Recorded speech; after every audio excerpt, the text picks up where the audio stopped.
হাটখেঙেমাৰীত উপস্থিত পঞ্চায়ত আৰু গ্ৰামোন্নয়ন তথা খাদ্য আৰু যোগান বিভাগৰ মন্ত্ৰী ৰঞ্জিত কুমাৰ দাস। আজি দুপৰীয়াৰ ভাগত মন্ত্ৰীগৰাকীয়ে ধুবুৰীৰ পৰা নদী পথেৰে পোনে পোনে দক্ষিণ চালমাৰা মানকাছৰ জিলাৰ সদৰ হাটখেঙেমাৰীত উপস্থিত হয়। মন্ত্ৰীগৰাকীয়ে হাটখেঙেমাৰীত উপস্থিত হৈ জিলা আয়ুক্তৰ কাৰ্যালয়ৰ সভাকক্ষত জিলাখনৰ প্ৰতিটো বিভাগৰ মুৰব্বী আৰু বিষয়াৰ লগতে এখন আলোচনা সভাত অংশগ্ৰহণ কৰে আৰু জিলা প্ৰশাসনৰ বিষয়া কৰ্মচাৰীসকলক বিভিন্ন ধৰণৰ দিহা পৰামৰ্শ আগবঢ়ায়।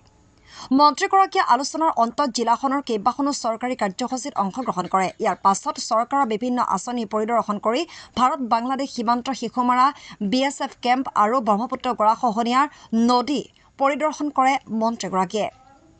মন্ত্ৰীগৰাকীৰ লগত লগ দিয়ে দক্ষিণ চালমাৰা মানকাছৰ জিলা আয়ুক্ত ৰাহুল কুমাৰ গুপ্তা আৰু বিভিন্ন বিভাগৰ বিষয়া কৰ্মচাৰীসকলে। পঞ্চায়ত গ্ৰামোন্নয়ন বিভাগৰ মন্ত্ৰী আৰু সেই হিচাপে প্ৰতিখন জিলাতে মই বছৰত এবাৰ দুবাৰকৈ আহোঁ আৰু সেইটোৰ আধাৰত আজি আমাৰ চাউথ চালমাৰা মানকাছাৰ জিলালৈ আহিলোঁ আৰু আহি পেলাই খুবেই সন্তুষ্টি প্ৰকাশ কৰিলোঁ। কাৰণ কিয় আমাৰ এইখন জিলাত যি আমাৰ প্ৰধানমন্ত্ৰী আৱাস যোজনাৰ যি ঘৰ আমি ইতিমধ্যে আবণ্টন দিছিলোঁ 60,272টা আবণ্টন দিছিলোঁ আৰু তাৰে ভিতৰত ইতিমধ্যে 59,493টা ঘৰ ইতিমধ্যে তেওঁলোকে কমপ্লিট কৰিছে আৰু কমপ্লিশ্যন যিটো পাৰ্চেণ্টেজ 99% আমাৰ এইখন জিলাই কৰিছে, যিটো এটা উল্লেখযোগ্য এটা সফলতা বুলি মই ভাবোঁ।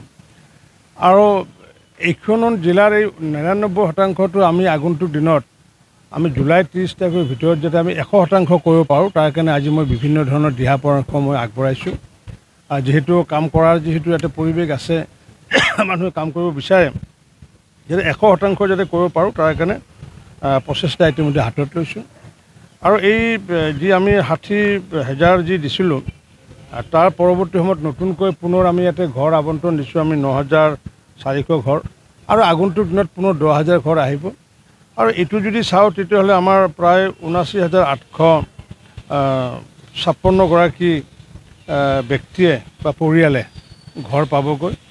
আৰু আমি যদি এইটো যদি চাওঁ আমাৰ ৰেচন কাৰ্ডৰ লগত যদি তুলনা কৰি চাওঁ, যিহেতু ৰেচন কাৰ্ড যিহেতু আমাৰ 80,000 মানুহৰ ৰেচন কাৰ্ড আছে, গতিকে তাৰে বিপৰীতে আল্টিমেটলি আমাৰ 79,000 মানুহে ইয়াতে ঘৰ পাবলৈ সক্ষম হৈছে বা আগন্তুক দিনত হয়তো নোপোৱাখিনি পাবগৈ। গতিকে মই ভাবোঁ যে যিখন জিলা সাধাৰণতে বাহিৰৰ পৰা দেখাত এনেকুৱা লাগে যেন বহুত বানপানী অধ্যুষিত, মানুহৰ অৱস্থা খুব বেয়া, কিন্তু ইয়াতে আহি পেলাই এইটো কথা আমি সকলোৱে গম পাওঁ যে ইয়াতে কেঁচা ঘৰ থকা মানুহৰ ঘৰ নাই। কাৰোবাৰ অতিৰিক্ত বনাইছে বেলেগ কথা, কিন্তু ইয়াতে যি সামাজিক পৰিৱেশ বা অৰ্থনৈতিক পৰিৱেশ অন্য জিলাতকৈ বহু ভাল। কাৰণ কিয় এই 80,000 যি ration card, 80,000 ration card 4 lakh টকাৰ তলত ইনকাম কৰা মানুহ তেওঁলোক। গতিকে সেইটোৰ লগত আমাৰ ৰেচিঅ'টো মিলি আছে। PMY আমাৰ যি ঘৰ প্ৰদান আৰু লগতে ৰেচন কাৰ্ডৰ লগত মিলি আছে। গতিকে ইয়াতে সৰ্বশ্ৰেষ্ঠ এচিভমেণ্ট যেনেকুৱাকৈ লাভ কৰিছে আৰু সৰ্বশ্ৰেষ্ঠ ঘৰো আমাৰ বিভাগৰ পৰা এই জিলাখনে লাভ কৰিছে। ঠিক তেনেকুৱাকৈ যদি চাওঁ আমি আমাৰ যি MGNREGAৰ ক্ষেত্ৰতো প্ৰায় আমি 1274টা স্কিম ইতিমধ্যে 2021 চনৰ পৰা ইয়াতে কৰা হৈছিলে।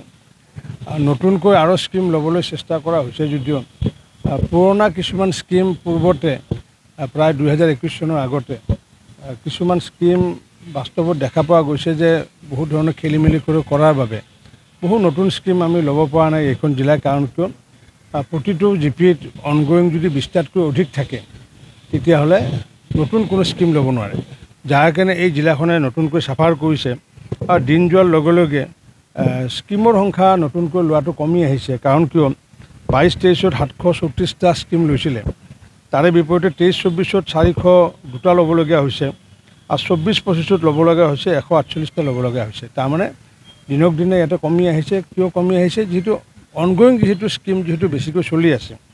ঠিক তেনেকুৱাকৈ আমাৰ 15 ফাইনেন্সৰ ক্ষেত্ৰতো আমি দেখিছোঁ ভাল উল্লেখযোগ্য কাম ইয়াতে হৈছে। কেইবাটাও ইতিমধ্যে স্কিম ইয়াতে ইমপ্লিমেণ্ট কৰা হৈছে আৰু যদি আমি সেইবোৰ যদি চাওঁ তেতিয়াহ'লে 96 কোটি টকা ব্যয় সাপেক্ষে আমাৰ 15 ফাইনেন্সৰ জৰিয়তে বিভিন্ন স্কিম ইতিমধ্যে জিলাখনত ইমপ্লিমেণ্ট হৈছে আৰু কাম প্ৰায় অধিকাংশ সম্পূৰ্ণ হৈছে। গতিকে জিলাখনৰ পঞ্চায়ত বিভাগৰ কাম কাজ লৈ পেলাই মই সন্তুষ্টি প্ৰকাশ কৰিছোঁ আৰু আগন্তুক দিনতো যাতে আমি এই জিলাখনক যাতে আগুৱাব পাৰোঁ তাৰ কাৰণে ইতিমধ্যে মাননীয় মুখ্যমন্ত্ৰী ডক্টৰ হিমন্ত বিশ্ব শৰ্মা ডাঙৰীয়াই তেখেতে আমাৰ মন্ত্ৰী পৰিষদৰ সদস্যসকলক যে ইতিমধ্যে নিৰ্দেশ দিছে যে বিভিন্ন ধৰণৰ শ্বৰ্টফল ইয়াতে আছে, সেই শ্বৰ্টফলবোৰ যাতে আমি আগন্তুক দিনত দূৰ কৰিব পাৰোঁ